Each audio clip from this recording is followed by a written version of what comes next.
Alhamdulillah, Yang Mulia Tuan Imam, Ahli Jawatan Kuasa Masjid dan ahli jemaah sekalian, muslimin dan muslimat. Mudah-mudahan kita semua diberkati Allah dan dirahmatinya. Alhamdulillah, malam ni kita dapat bersama-sama dalam kuliah maghrib yang ringkas, tapi sedapat mungkin saya kalau boleh akan berikan sebanyak mungkinlah setakat yang sempat. Jadi, tajuk yang diberikan kepada saya untuk membincangkan pada malam ini ialah Rasulullah sallallahu alaihi wasallam sebagai pujangga. Sebagaimana kita maklum, banyak sekali terdapat pujangga di dalam dunia ini, ataupun ahli fikir, ataupun hakim, disebut hakim, orang yang bijaksana, cendekiawan, dan kata-katanya itu dianggap sebagai kata-kata hikmat, dan diguna pakai oleh sekian ramai manusia dari berbagai-bagai bangsa. Boleh dikatakan setiap bangsa ada pemimpin atau tokoh pujangga mereka tersendiri. Rasulullah sallallahu alaihi wasallam, sebagaimana kita maklum, adalah seorang yang sangat lengkap. Contohnya, yang paling utamanya, baginda adalah Rasulullah. Di dalam kata Rasulullah sallallahu alaihi wasallam itu sebenarnya sudah terkumpul segala-galanya. Tetapi para ulama cuba memisah-misahkan. Cuba tengok Rasulullah dari sudut ini, orang ni tengok dari sudut ini. Rasulullah dilihat dari pelbagai sudut, dan semuanya menjadi contoh tauladan kepada kita. Sebagaimana Allah SWT berfirman di dalam Al-Quran, A'udzubillahi minasyaitonir rajim, laqad kana lakum fi Rasulillahi uswatun hasanah. Sesungguhnya ada pada Rasulullah itu, yakni Nabi kita Muhammad sallallahu alaihi wasallam, contoh tauladan yang baik. Sebenarnya apa yang kita akan utarakan nanti tidak lain dan tidak bukan adalah sabda Rasulullah sallallahu alaihi wasallam jua. Artinya Rasulullah sallallahu alaihi wasallam sebagai pujangga itu hanya dilihat dari sudut kata-katanya, bukan perbuatannya, bukan takrirnya. Padahal hadis itu merangkumi semuanya. Bila kita lihat Rasulullah sallallahu alaihi wasallam sebagai pujangga, artinya kita ambil satu sahaja, iaitu kata-kata dia, yang boleh kita jadikan panduan, pedoman dan ikutan.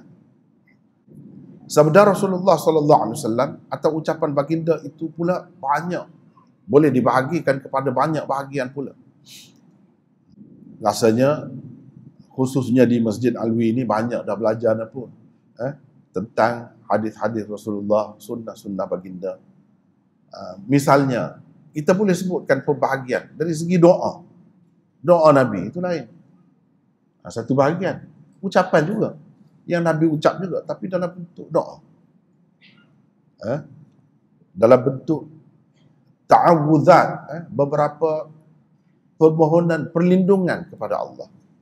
Misalnya, Allahumma inni a'udzubika minal arba' min ilmin la yanfa' wa min qalbin la yakhsha' wa min nafsin la tashba' wa min du'ain la yusma'.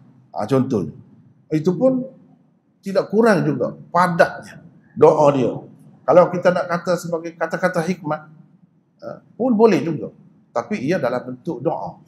Allahumma inni a'udzubika minal arba'. Ya Allah, aku berlindung kepadamu daripada empat perkara. Min ilmin la yanfa'. Yang pertamanya, aku berlindung kepadamu daripada ilmu yang tidak berguna, ilmu yang tidak bermanfaat. Sia-sia saja kalau ada ilmu tapi tidak berguna. Sebab itu minta Allah SWT kalau bagi ilmu kepada kita, biarlah berguna. Berguna kepada kita dan berguna juga kepada orang lain. Kita minta berlindung kepada Allah daripada ilmu yang tidak bermanfaat. Wa min qalbin la yakhsha, dan daripada hati yang tidak tunduk, hati yang tidak khusyuk.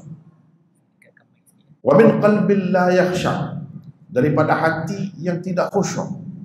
Sembahyang pun tidak khusyuk, tidak ingat kepada Allah, tidak takut kepada Allah.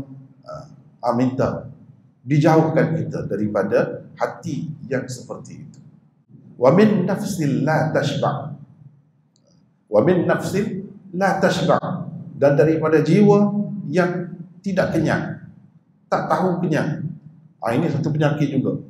Ada nafsu, ada keinginan, tapi tak puas-puas. Ini satu malapetaka juga kepada manusia.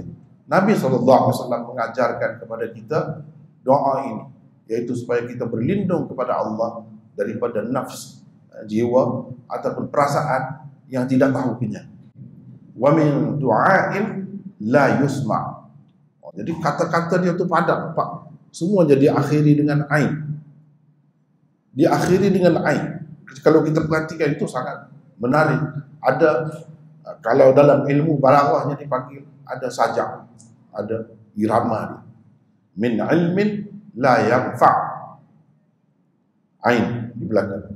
Wa min qalbin la yakhsha', wa min nafsin la tashba', wa min du'ain la yusma'. Daripada doa yang tidak didengari, mana tidak dimakbulkan. Kita berdoa pun tak makbul. Tuhan tak terima, Allah tak terima. Minta berlindung kepada Allah daripada doa yang seperti itu. Tak ada gunalah. Kalau Allah SWT tak terima, tak makbul doa kita. Itu contoh, saya tak sebut contoh dalam doa Nabi. Tapi dalam bentuk doa, itu ucapan juga. Itu bahagian lain. Bukan itu yang kita nak bincangkan malam ini. Bahagian yang lain. Dari perbuatan Rasulullah SAW pula. Ada dia sebagai hakim. Ada Nabi SAW sebagai jenderal, panglima perang. Ada Nabi SAW sebagai ahli psikologi. Ada Nabi SAW sebagai pendidik. Ada Nabi SAW sebagai pendidik, sebagai muballigh, pendakwah. Ada Rasulullah SAW sebagai bapa. Ada Rasulullah SAW sebagai guru. Ada Rasulullah sebagai ayah.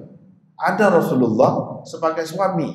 Ada Rasulullah SAW sebagai datuk. Semua ada contoh kepada ini.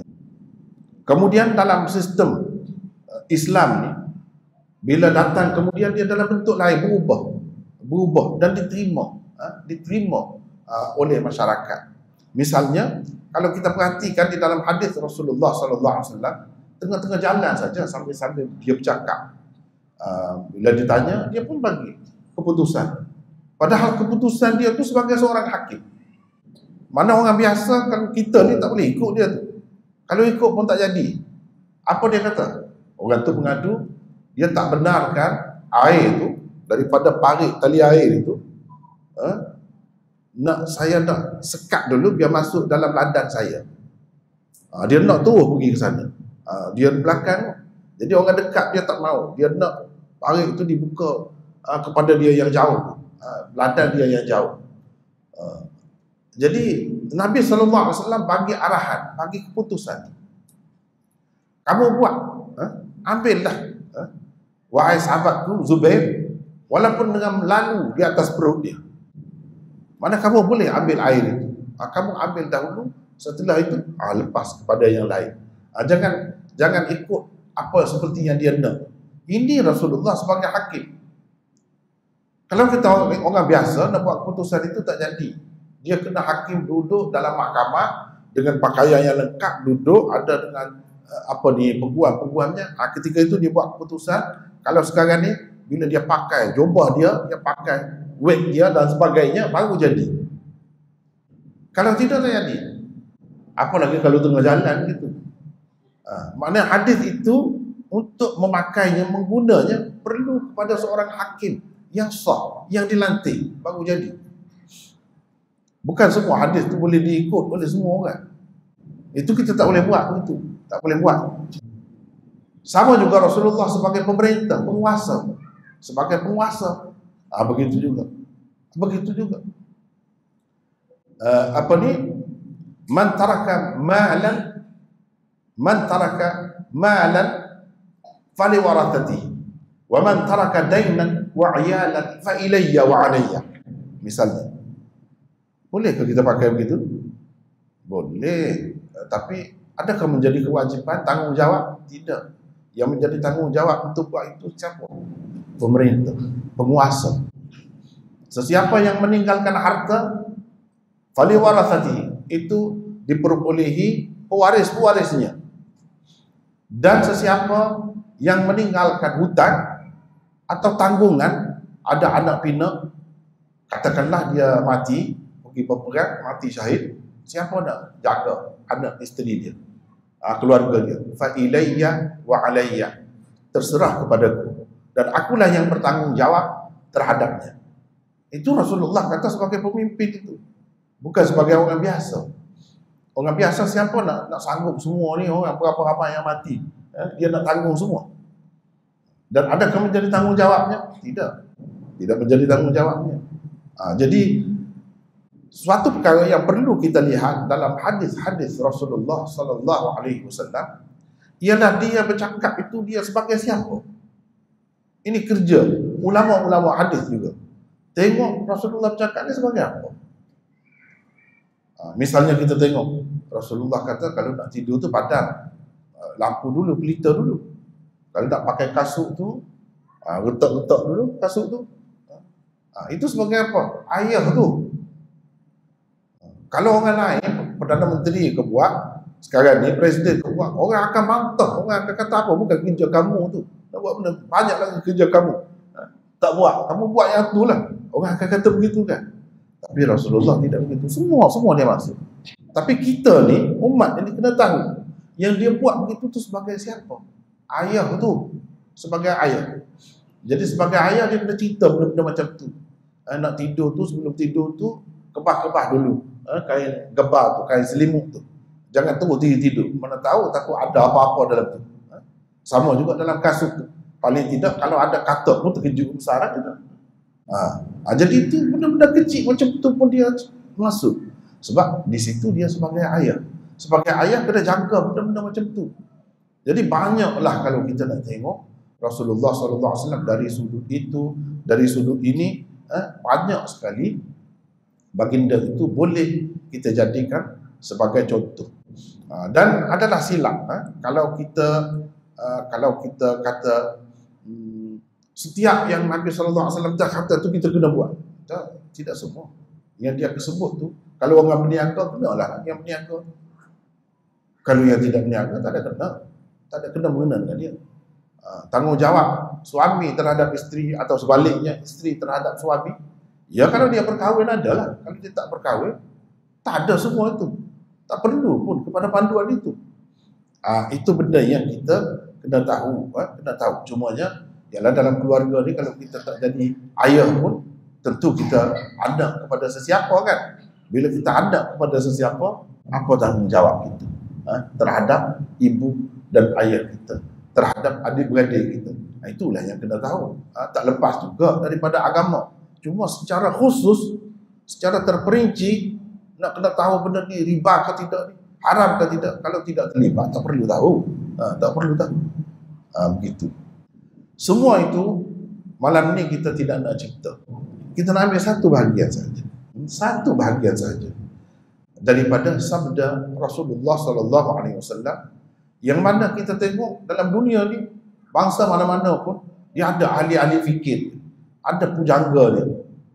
Memang kata-katanya itu bernas dan dijadikan rujukan, dijadikan ikutan. Tetapi setakat mana sangat yang ada kalau dibandingkan dengan Rasulullah SAW? Sikit, tak banyak. Nak cari 100 pun susah. Nak cari 100 pun kena kumpul-kumpul yang ni sikit, orang ni sikit baru dapat kan. Itu pun belum tentu betul lagi. Itu pun belum tentu merangkumi lagi. Sebab manusia ni bagaimana cerdik sekalipun, bijak sekalipun, terutamanya yang bukan Islam lah, yang bukan Islam, setakat mana sangat dia boleh pergi. Paling tingginya dia tahu tentang dunia ni, setakat yang dunia. Tentang selepas mati dah tak tahu. Dia tak boleh nak cerita. Dia tak boleh nak cerita tentang mahsyar, tentang barzakh, tentang syurga, tentang neraka. Dia tak dapat cerita dah. Setakat yang ada dalam dunia itu pun banyak tak tepat. Banyak tak tepat. Kata-kata orang-orang tua kita kata banyak kan. Kita jadikan panduan. Sampai satu masa tak sesuai dah. Tak sesuai dah nak jadikan ikutan. Hanya sesuai seketika sahaja. Itu kalau orang lain. Tetapi Rasulullah SAW ni kalau kita tengok banyak sangat. Banyak sangat. Beribu-ribu yang macam ni. Kalau kita nak pilih, dan setiap yang dia bercakap tu pendek, ringkas saja. Tetapi penuh dengan pedoman, penuh dengan panduan. Kita boleh jadikan sebagai rujukan kita untuk hidup sepanjang masa. Selagi kita hidup, kita boleh guna dan boleh kenal arti sesuatu perkara itu dengan sebenar-benarnya. Jadi malam ni insya-Allah dengan serba ringkasnya, dalam masa yang ringkas ini saya nak sebut beberapa sahaja. Beberapa sahaja. Misalnya Nabi SAW bersabda, "Laisal ghina an kathratil aradi, walakinnal ghina ghinan nafs." Kaya sebenar bukanlah kerana banyaknya harta benda, tetapi kaya sebenar ialah kaya jiwa. Mungkin kita pernah dengar, hadis itu sahih dan dalam banyak kitab lah adanya. Nabi SAW cuma tengok pendek tu, kekayaan sejati, kekayaan sebenar, kekayaan yang sungguh-sungguh lah, bukan kerana banyak harta benda. Sebab orang ramai mungkin kata yang banyak harta benda itulah yang kaya. Tapi Nabi SAW kata tidak, itu bukan kaya sebenar. Itu kaya olok-olok saja, kaya tipu saja. Yang sebenarnya ghinan nafs, kaya jiwa. Jadi kita kena kajilah apa harta benda tu, apa kekayaan pada anggapan manusia, dan kaya jiwa tu macam mana yang dimaksudkan dengan kaya jiwa tu. Jadi kena perhati. Dan kalau kita dapat benda ni, bahagia hidup, rahmat besar. Berapa ramai kita tengok orang yang banyak harta benda tetapi miskin jiwa. Kerana miskin itulah, kerana melarat itulah kadang-kadang sampai mendorong manusia itu bunuh diri, padahal dia banyak harta. Sepatutnya bila kaya ni dia tak perlu dah, tak ada musim, tak ada apa dah. Tapi tidak begitu. Kaya kadang-kadang menyebabkan jadi semakin susah. Semakin susah. Nak berjalan ke mana-mana pun susah. Bawa anak isteri pun susah. Nak kena culik. Pun. Itu. Banyak harta benda dunia ni, banyak gangguan lah. Banyak gangguan. Kemudian tidak semestinya orang tu bahagia. Yang kita naknya apa? Yang kita nak dengan harta banyak tu apa? Kita nak kebahagiaan jiwa. Kadang-kadang tak dapat semua tu. Walaupun kita ada, kita boleh ada rumah yang cantik, tempat tidur yang menyeronokkan, dan macam-macam kemudahan yang kita boleh dapat dengan duit. Tetapi kita tak boleh beli kebahagiaan. Kebahagiaan, ketenangan jiwa. Sekarang ni kalau kita tengok di negara-negara yang dianggap paling kaya, paling bahagia, paling mewah, di situlah tempat ramai orang bunuh diri. Kenapa berlaku begitu? Sebab miskin jiwa. Miskin jiwa. Dan kita duduk merasa kaya pun, sebenarnya tak ada kaya apa pun. Kita perasan saja. Sebab itulah dalam Al-Quran Allah SWT berfirman, Wallahul ghani wa antumul fuqara. Allah lah yang kaya sebenarnya. Kaya sejati ialah Allah. Kamu semua ni miskin. Jadi kamu tu manusia semua, tak kira yang kaya macam mana pun, Milioner ke, bilioner ke, apa ke, semua miskin, fuqara. Sebab apa? Semakin kita kaya kan, semakin kita nak banyak. Yang kaya sebenarnya dia tidak berhajat, tidak berkehendak pada apa-apa dah. Itu kaya. Sebab itu sifat Allah Subhanahu wa taala apa sifat? Sifat Tuhan yaitu istighna an kulli ma siwa. Tidak perlu kepada apa-apa pun, kepada sesiapa pun. Itu satu. Di satu pihak. Di satu pihak yang lain, iftiqar kulli ma siwahu ilaihi. Yaitu semua yang lain semua perlu kepada dia. Tak ada yang tak perlu. Tak ada yang terlepas daripada dia. Itu baru kaya betul. Itu baru kaya betul. Kalau kita kata kita kaya, semakin memerlukan. Kita tak buat, nak ini lagi. Yang orang biasa tidak nak, kita nak. Kalau tak nak, jadi serabut. Tak dapat, tak serabut. Jadi sampai segala-galanya duit habis, kita sanggup. Padahal yang sepatutnya kita buat dengan duit itu benda lain. Tapi kita pergi habis di situ. Ini berlaku kepada manusia. Dan dia nak itu, nak ini. Tengok orang lain ada itu, nak lagi. Sebenarnya selagi ada nak tu, tak kaya. Sebab tidak ada istighna. Tidak ada rasa membadai, cukup, tak perlu kepada yang lain. Dan orang lain perlu kepada dia. Itu baru kaya. Seperti Allah SWT. Semua tak ada manusia yang terlepas daripada dia. Tak ada. Semua terikat dengan dia. Allahus Samad. Allahus Samad. Dan dia tidak perlu kepada sesiapa pun. Sekarang ni kalau yang sedang bercakap ni tak ada.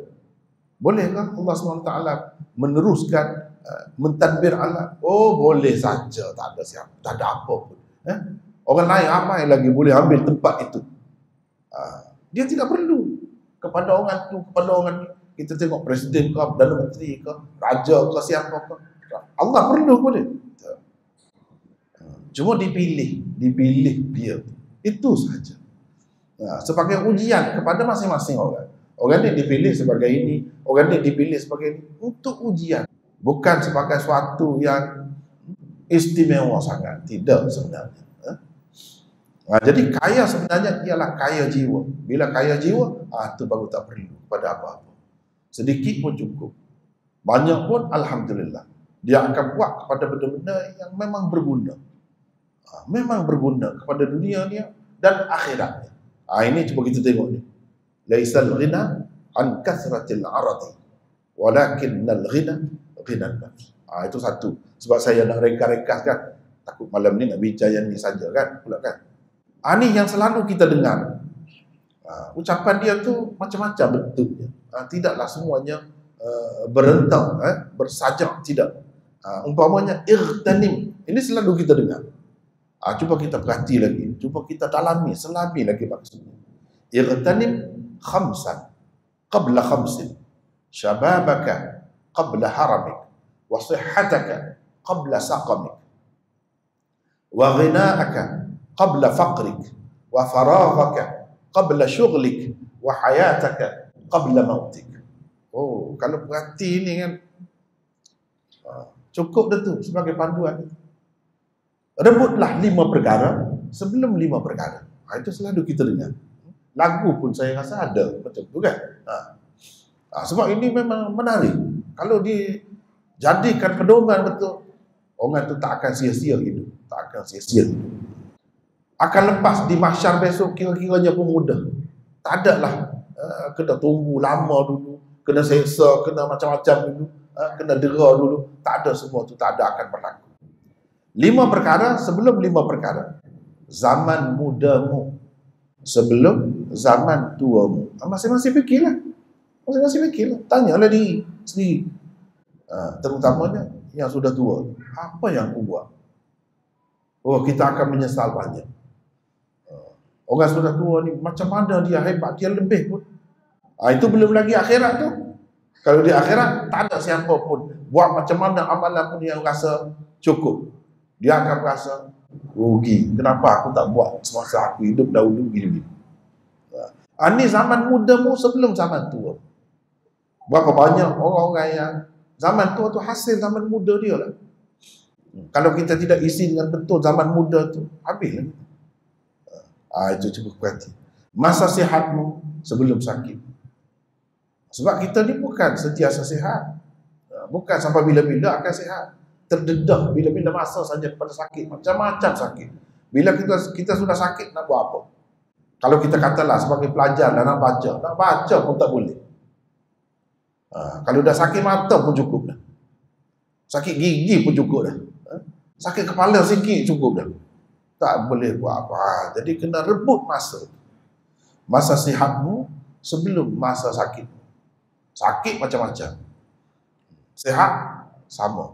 Bila sihat tu lalu makan, seronok, semua nikmat, sedap kan. Tapi kalau sakit tak ada semua. Masa kayamu sebelum masa melaratmu.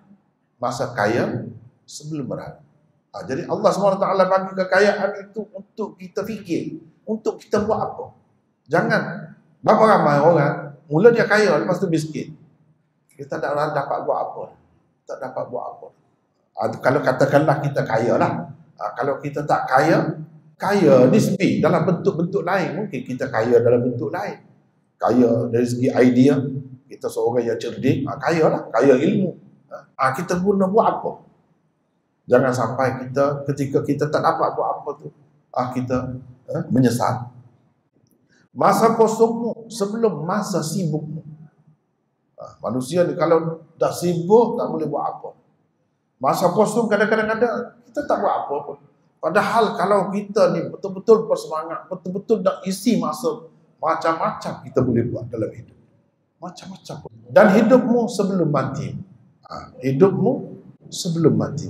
Itu kena rebut peluang. Bukan semua dapat hidup ni. Kalau dapat hidup pun bukan semua dapat hidup sebagai manusia. Ada yang hidup sebagai belalang, ada yang hidup sebagai katak, ada yang hidup macam-macam. Bukan kita pilih, bukan kita isi borang nak jadi manusia ni dahulu. Allah bagi. Dan dia bagi maknanya ada peluang kita nak masuk ke dalam syurga. Sebab tidak ada, bukan semua makhluk Allah ni tak ada peluang nak masuk syurga. Dia kena mari ke dalam dunia ni macam kita. Hidup dulu baru ada peluang pergi ke sana. Adapun binatang-binatang tadi dia tak ada pergi ke sana, dia mati begitu. Sebab tu kena rebut hidupmu sebelum mati. Ringkas saya cakap, tapi panduannya cukup bermakna, merangkumi semua. Merangkumi semua. Lagi banyak ni lagi contohnya kan. Idza sarratka hasanatuk wa sa'atka sayyi'atuk fa anta mu'min. Ringkas saja. Apabila kebaikanmu menggembirakanmu dan kejahatanmu menyusahkan hatimu, berarti engkau memang seorang mukmin. Nak tahu orang mukmin macam mana? Tanya diri, tak payah tanya orang lain. Tak payah pergi bertemu sesiapa. Tanya diri. Bila kita buat sesuatu kebaikan, katakanlah kita tolong orang, kita suka ke tidak? Rasa bahagia ke tidak? Senang hati ke tidak? Seronok ke tidak? Kalau seronok, dan bila kita buat jahat, kita sedih. Kita sedih. Kita susah hati. Kita tak boleh tidur. Kalau kita begitu, tanda kita memang mukmin. Kalau tidak, mukmin juga. Tidak mukmin sejatilah. Tidak mukmin yang dikehendaki. Seperti orang kata pokok. Pokok, ada pokok saja, tapi tak ada buah. Pokok tu juga, pokok harum manis juga. Tapi kalau tak ada buah, nak apa? Jadi mukmin ni macam pokok lah. Apa yang dikehendaki daripada pokok tu? Kalau pokok buah lah, buahnya lah. Kalau tak ada buah, nak buat apa? Memang nama pokok tu juga. Begitu. Kalau selagi kita tidak begitu, ini panduan. Dia bercakap ke dalam bahasa yang ringkas saja. Sebanyak ni carilah dalam dunia ni. Tak ada ahli fikir, tak ada pujangga yang meninggalkan kata-katanya untuk panduan manusia. Bukan satu bangsa, semua umat, semua manusia. Kalau ikut ni, memang dia akan bertuah, dia akan bahagia. Antaranya lagi, da' ma yaribuk ila ma la yaribuk fa inna sidqa tuma'ninatun wa innal kadhiba ribah. Ringkas saja. Yang kelima, apa ni? Da'ma yaribuka ila ma la yaribuk. Tinggal apa yang meragukanmu. Tinggal apa yang meragukanmu kepada apa yang tidak meragukanmu. Sesungguhnya kebenaran itu membawa ketenangan. Dan dusta itu menimbulkan keraguan. Ringkas, kena renung. Dia cakap, kena renung. Apa benda yang kita ragu dalam dunia? Banyak benda kita ragu. Tinggal, jangan buat. Kalau kita ragu, jangan buat. Kena yakin. Yakin benda ni berfaedah, untuk berguna betul pada kita. Kalau ragu, tak tahu lagi. Halal ke haram? Halal ke haram, tak tahu. Jangan buat lagi. Kena pastikan dahulu. Jadi hilang ragu. Sebab kebenaran itu membawa ketenangan. Kalau kita ikut yang yakin, yang betul, memang kita akan dapat ketenangan. Dalam hidup ni sebenarnya, semua usaha ahli-ahli fikir nak bagi manusia ni hidup tenang, bahagia, bahagia, seronok, jiwa dia tenang, hidup. Begitu. Kebenaran membawa kepada ketenangan. Kalau sesuatu perkara tu kita buat tidak membawa ketenangan, itu bukan kebenaran namanya. Cakaplah, itu kebenaran. Semua penjual kebenaran kan. Tapi dia sendiri pun tidak tenang. Kebenaran membawa ketenangan. Dan dusta itu menimbulkan keraguan. Dusta dalam apa bentuk sekalipun. Dusta dalam akidah, dusta dalam percakapan, dusta dalam perbuatan, semua menimbulkan keraguan. Orang akan ragui kita. Tanda lah tu, kalau kita buat tu menimbulkan keraguan, itu ada masalah. Ada masalah.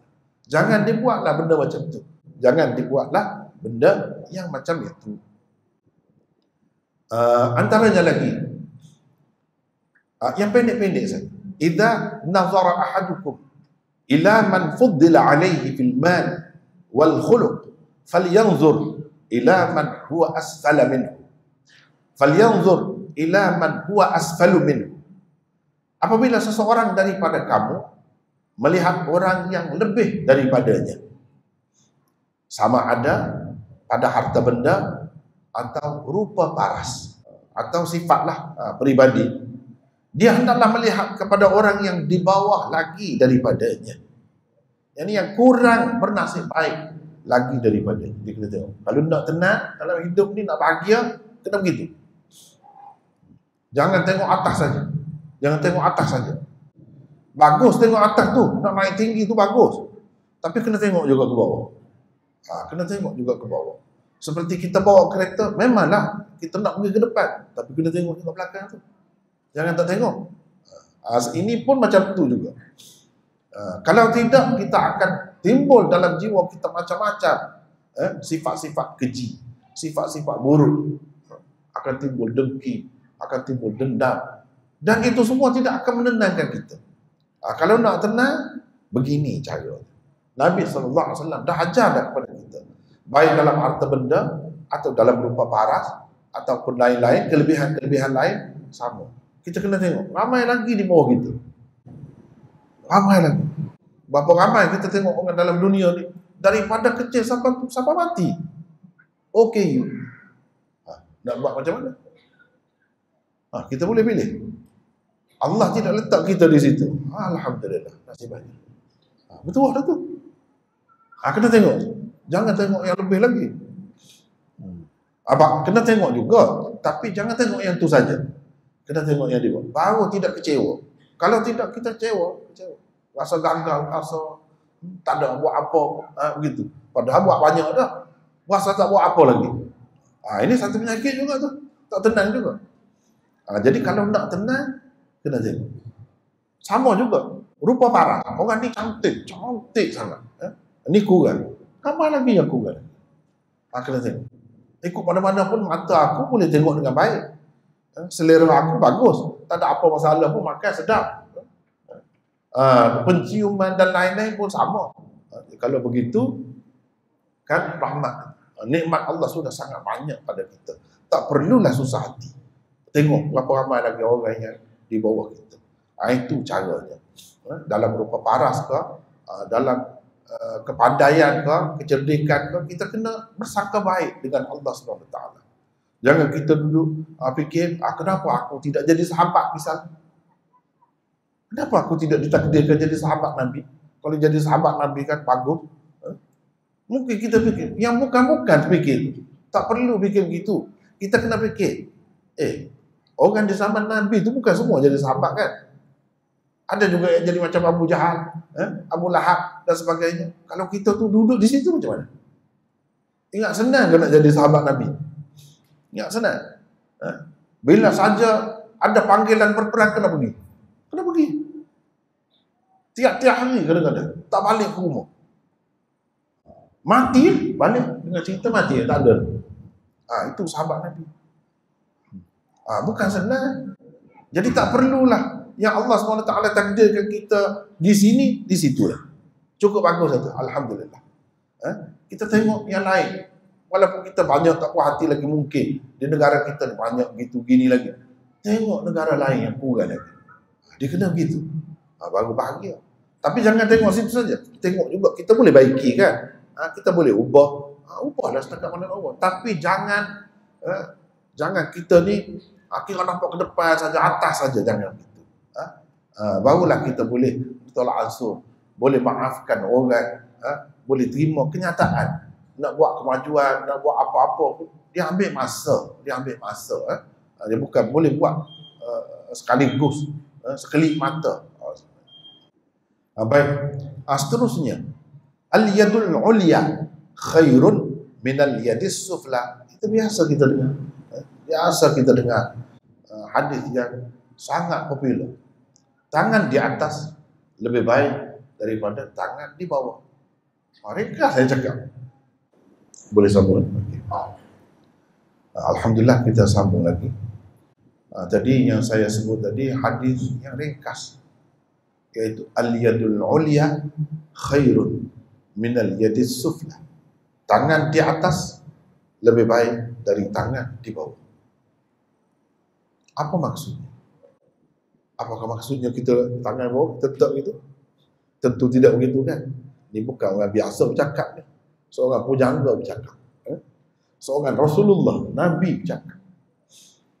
Maksudnya pemberi lebih baik daripada penerima. Orang yang dapat bagi zakat lebih baik daripada orang yang menerima zakat. Contoh. Orang yang dapat bagi zakat, dia nak bagi zakat, dapat bagi zakat, dia kena kaya dulu. Nak kaya dahulu tu macam mana? Bukan senang. Merah mata. Kena bekerja pagi sampai petang. Itu maknanya yang orang yang Nabi SAW puji, sebut sebagai yang terbaik, macam tu. Orang yang kerja tak tahu pedang, tak tahu lelah, buat kerja. Itu untuk apa? Supaya sampai satu peringkat dia boleh bagi kepada orang lain. Dan bila dia bagi, dia merasa bahagia, merasa lega perasaannya, seronok. Maknanya ini bukan nak menghina, tidak. Bukan nak merendah-rendahkan orang yang di bawah tu, tidak. Tapi sebagai galakan supaya yang di bawah tu pun jadi macam yang memberi kepada dia. Cuba tengok kamu bila ada orang yang bagi, tidakkah kamu yang tak boleh makan, kelaparan itu dapat makan, kenyang. Macam mana kalau kamu bagi kepada orang lain? Kamu pun kena berusaha macam tu juga. Jadilah macam tu juga. Berapa seronoknya keluarga yang kita bantu. Anak-anak dia yang menangis, tak cukup nak makan. Tiba-tiba dengan sebab kita bagi itu, dia dapat makan. Anak dia dapat tidur dengan tenang. Kita tak mahu jadi macam tu. Sepatutnya kita jadi macam tu. Sebab Nabi dah cakap dah. Pemberi lebih baik daripada penerima. Ikutlah dalam apa perkara. Nampak ringkasnya. Zahirnya, pemberi sedekah, pemberi zakat. Itulah asalnya. Tapi dia tidak terhenti setakat itu saja. Banyak lagi. Misalnya guru, mana lebih baik daripada murid? Lebih baik guru.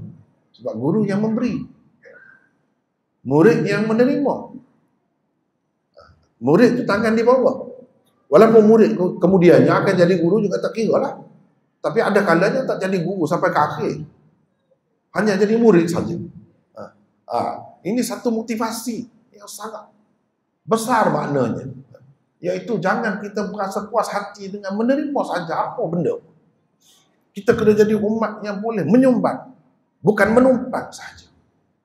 Kena jadi umat yang menyumbang, bukan menumpang. Misalnya pengeluar barang-barang, pengeluar barang-barang. Mana lebih baik daripada pengguna? Kita ni kan banyak juga beli barang daripada orang kan. Beli beras, beli makanan, beli mana lebih baik daripada pengeluar.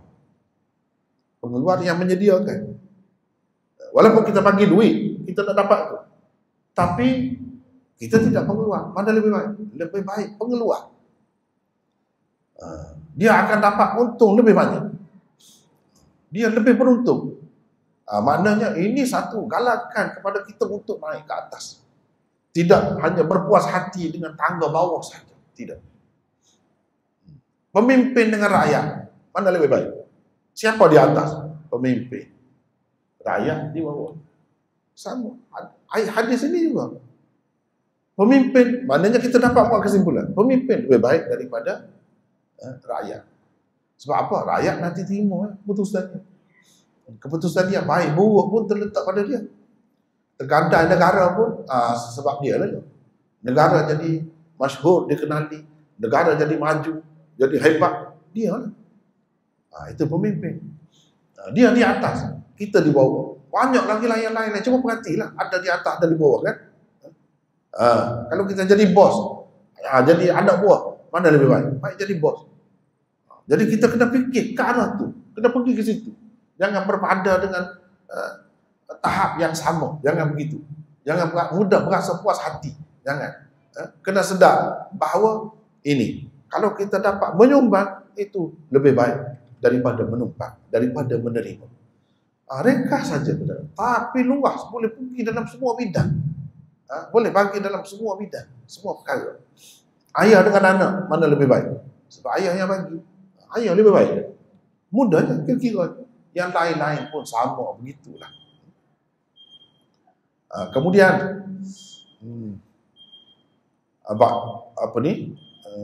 kemudian idza wusidal amru ila ghairi ahli fantaziris sa'ah. Apabila diserahkan amanat kepada bukan ahlinya, maka tunggulah masa kehancuran. Tunggulah kiamat. Tunggulah kiamat.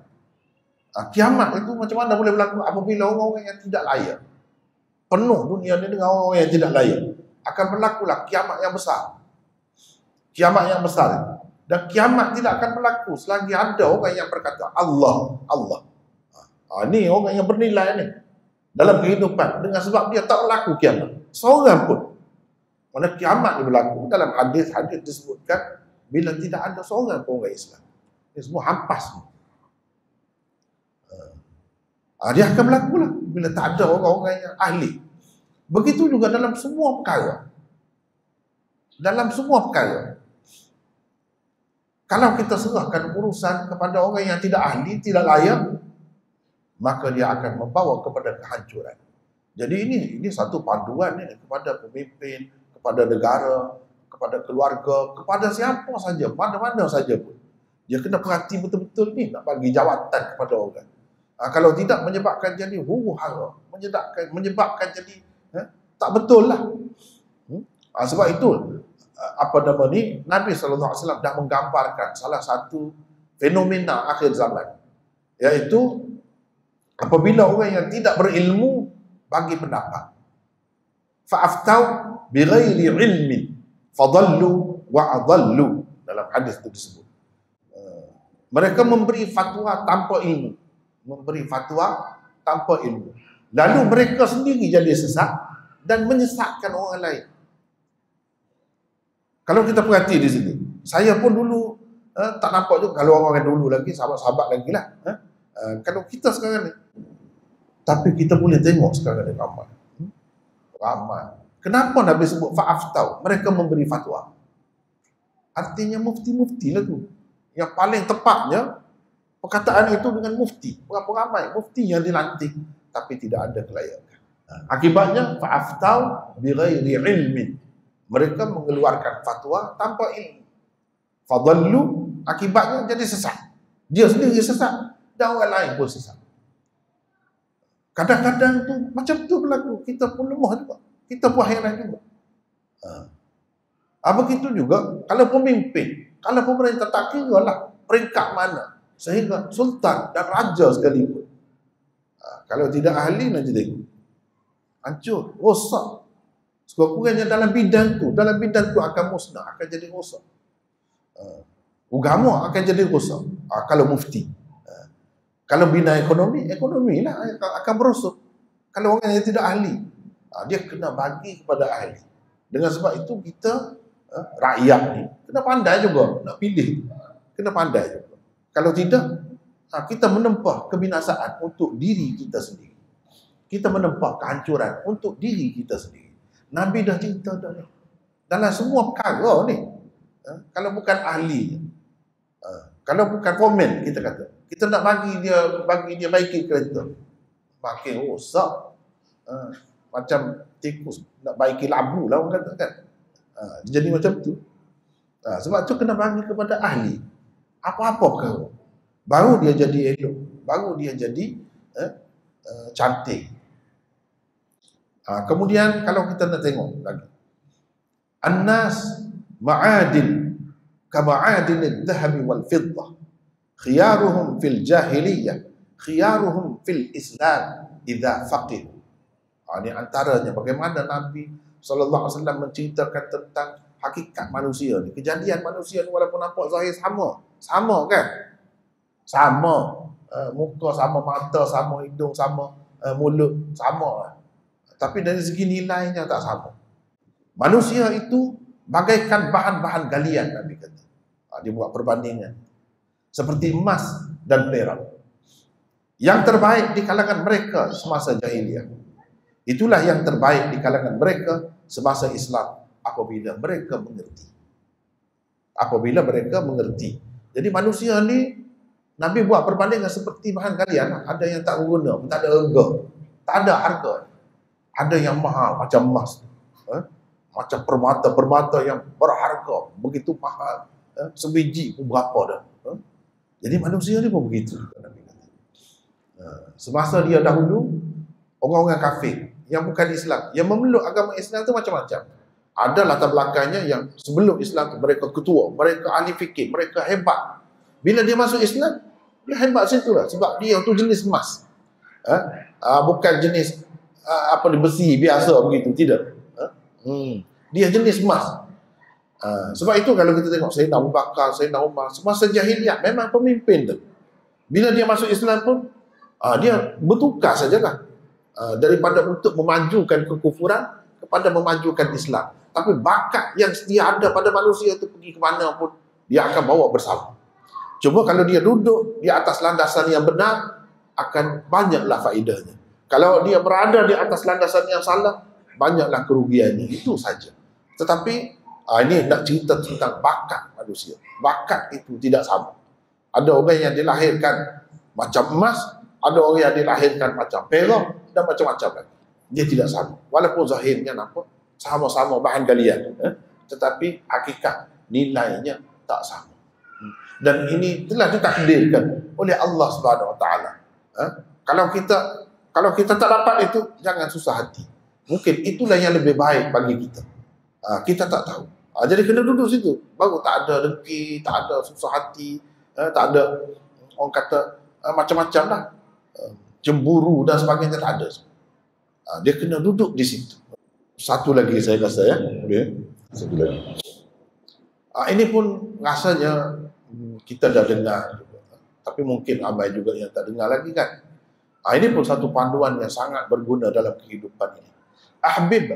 Habibaka haunam asa an yakuna baghidaka yawman wa abghid baghidaka yawman asa an yakuna habibaka yawman. Oh, itu menarik. Sayangilah seseorang itu berpada-pada. Sayangilah seseorang itu berpada-pada, jangan lebih-lebih. Boleh jadi ia menjadi musuhmu di suatu hari nanti. Boleh jadi. Bencilah seseorang itu berpada-pada juga, kerana boleh jadi yang menjadi kekasihmu di suatu hari nanti. Berapa banyak ni kalau dalam masyarakat kita ni kan, banyaklah berlaku antara individu dengan individu, antara kerajaan dengan kerajaan, antara parti dengan parti, kan banyak berlaku kan. Dulu musuh, lepas tu dia boleh baik. Sebab tu kata dia kena berpada-pada. Jangan lebih-lebih sangat. Ingat, boleh jadi suatu hari nanti kita boleh jadi kawan. Kalau musuh pun, jadi biar waras, sentiasa waras. Jangan ikut sentimen, jangan. Musuh kadang-kadang berlaku dalam hidup ini, tapi berpada-pada. Sayang pun begitu juga.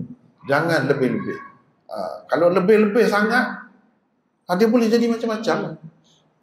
Itulah yang jadi kadang-kadang jadi hilang akal, jadi gila. Sebab apa? Terlalu sayang kepada suami, terlalu percaya sangat.